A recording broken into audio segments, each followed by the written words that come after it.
ഇന്ത്യയുടെ ice cream capital ഏതെന്നറിയാമോ? ഇല്ലെങ്കിൽ കേട്ടോളൂ.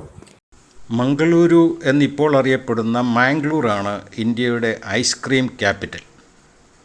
ആഴത്തിൽ വേരോട്ടമുള്ള ഐസ്ക്രീം സംസ്കാരം, ഉയർന്ന നിലവാരത്തിലുള്ള പാർലറുകൾ, ഇവിടെ ഉത്ഭവിച്ച പ്രശസ്തമായ ഐസ്ക്രീം ബ്രാൻഡുകളുടെ എണ്ണം എന്നിവ കാരണമാണ് മംഗളൂരുവിന് ഐസ്ക്രീം ക്യാപിറ്റൽ എന്ന പേര് ലഭിക്കാൻ കാരണം. ഒരു നൂറ്റാണ്ടോളമായി മംഗളൂരുവിൻ്റെ ഭക്ഷണജീവിതത്തിൻ്റെ ഭാഗമായ ഐസ്ക്രീം ഇടയ്ക്കിടെ കഴിക്കുന്ന ഒരു വിഭവം എന്നതിനപ്പുറം ഒരു ദൈനംദിന വിഭവമായി മാറി. കൊളോണിയൽ കാലഘട്ടത്തിലെ ഭക്ഷണശീലങ്ങളുടെ സ്വാധീനത്താൽ 20-ാം നൂറ്റാണ്ടിൻ്റെ തുടക്കത്തിൽ മംഗളൂരുവിൽ ഐസ്ക്രീം എത്തി.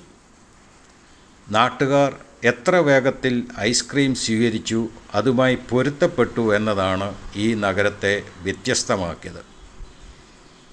എങ്ങനെ ഇത്രയും പോപ്പുലാരിറ്റി ഐസ്ക്രീമിനിവിടെ കിട്ടി?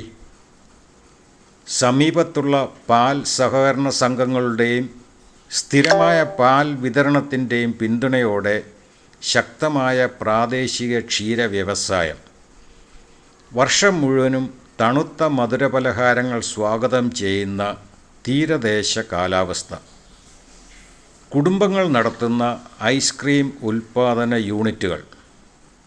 കാലക്രമേണ ഐസ്ക്രീം ഉയർന്ന തലങ്ങളിൽ നിന്നും എല്ലാവർക്കും അത് എളുപ്പത്തിൽ ലഭ്യമാകുന്ന തരത്തിൽ തെരുവുകളിലേക്ക് മാറി.